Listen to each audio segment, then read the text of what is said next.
இருக்கக்கூடிய கோவிலுக்கு போகலான்னு போனோம். ஆனா, அங்க இருந்த ஒரு டேம் வியூ எங்களுக்கு ரொம்பவே வியப்பா இருந்ததுங்க. வாங்க அது என்னன்றத பார்க்கலாம்.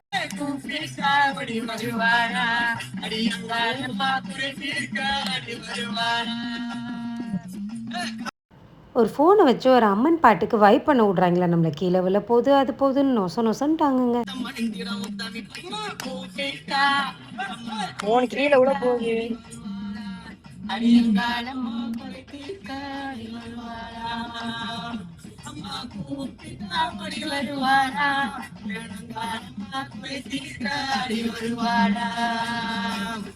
கோவிலுக்கு போறதுக்கு முன்னுக்கூட்டி அம்மன் பாட்ட போட்டு ஒரு வைப் பண்ணிட்டு அப்படியே போனோங்க.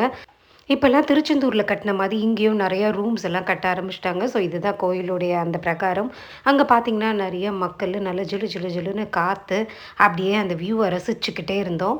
வைஷ்ணவ் சாமி கும்பிட்டுட்டு வந்து பட்ட போட்டு விட்டுட்டு இருந்தான். அட்டி வைஷ்ணவ் தாத்தாவ கூட்டிட்டு போய் தனியா பார்த்துட்டு வந்துட்டா சாமிய. ஸோ நாங்க வந்து சாமி பார்க்கலான்னு சொல்லிட்டு தனியா போயிட்டோம். ஸோ அவனும் அதுக்கப்புறமா பட்டைய போட்டுட்டு எங்களுக்காக வெயிட் பண்ணிட்டு இருந்தான். அம்மன் அன்னைக்கு செம்ம அலங்காரத்துல இருந்தாங்க. அம்மன பார்த்துட்டே இருந்ததுல என்ன வேண்டுதல்ன்றது கூட மறந்துட்டோம். அப்படியே மெய் சிலிர்த்து போச்சுன்னா பாருங்களேன். ஸோ இந்த இடத்துல வந்து பார்த்தீங்கன்னா, அப்படியே மாவிளக்கு வச்சுட்டுருந்தாங்க. அப்புறம் இங்க வந்து கூட்டம் வந்து பயங்கரமா நின்னுட்டு இருந்துச்சு. ரொம்ப கூட்டம் இல்ல. நாங்க போனது வந்து சண்டே. சண்டே வந்து நீங்க ஈவினிங்க்கு மேல போனீங்க அப்படின்னா ரொம்ப கூட்டம் இல்லங்க. காலையிலே போனீங்கன்னா கூட்டம் அள்ளி இருக்கும். கையில பிரசாதம், மனசுல நிம்மதின்ற மாரி கோவில் பிரசாதத்துக்கு ஈடுன்னு இருக்காங்க. சொல்லுங்க பார்ப்போம். அவனுக்கு ஒரு வாய ஊட்டி விட்டுட்டு, சாத்தூர் ஸ்பெஷலான வெள்ளரிக்காவ சாப்பிட்டுட்டு இருந்தோங்க.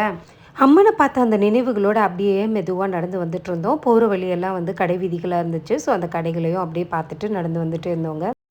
பொதுவாவே ரொம்ப ஸ்ட்ரெஸ்ஃபுல்லா இருந்தா, ஏதாவது ஒரு கோவிலுக்கு போய் சாமி மூஞ்ச பார்த்த உடனே பாரம்லாம் இறக்கி வச்ச மாதிரி இருக்கும். எனக்கு இருக்கும். உங்களுக்கு இருக்குமான்னு சொல்லுங்க.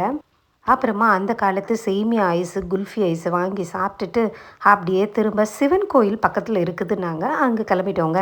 கோவிலுக்கு போற வழியில பார்த்தீங்கன்னா, ஒரு அருமையான ஒரு டேம் வியூ செம்மையா இருந்துச்சு. ஸோ அங்க நிறுத்தி வீடியோஸ், ஃபோட்டோஸ் எடுக்காம எப்படிங்க போறது? அதனால அந்த இடத்துல நிறுத்திட்டு கொஞ்ச நேரம் அப்படியே ரசிச்சுட்டு இருந்தோங்க. அந்த இடத்துல பார்த்தீங்க அப்படின்னா, ஆடுகள்லாம் மேய்ச்சுட்டு வந்தாங்க. நானே சரியான பயந்தாங்கொள்ளி. நான் போய் லைட்டா டச் பண்ற மாரி போஸ் குடுக்கலான்னு சொல்லிட்டு போனா, அந்த ஆடு என்னைய பார்த்து மிரண்டி ஓடுது. என்னடா இது நம்மள பார்த்தும் ஆடு பயப்படுமான்னு எனக்கு அன்னைக்கு தாங்க தெரிஞ்சுச்சு. ஒரு வழியா கைலாசநாதர் கோவிலுக்கும் வந்துட்டோம். ஸோ இங்க இருக்கக்கூடிய சிவன் கோவில் ரொம்ப விசேஷம்னு சொன்னாங்க. அப்புறமா ஈவினிங் ஆயிருச்சு. டீ சாப்பிடலன்னா எப்படி? அப்படின்னு சொல்லிட்டு ஒரு கடையில நிறுத்தலான்னு பார்த்தா, சுப்பையா தேவர் கடைன்னு நிறுத்துனோம். ஏன்டா இங்க நிறுத்துனோம்னு பார்க்குறீங்களா? அங்க தான் கொஞ்சம் கூட்டமா இருந்தது. பஜ்ஜி நல்லா சுட சுட போட்டுட்டு இருந்தாங்க. ஸோ கூட்டமா இருந்தா பொதுவா நல்லா இருக்குமேன்னு நிறுத்துனோம். நல்லா தான் இருந்துச்சு. நம்ம அப்படியே ஒரு குல்ஃபி அடிச்சுட்டு கிளம்பியாச்சு. இருக்கோம் கூடி புடிச்சவங்க கமெண்ட்ஸ்ல சொல்லுங்க.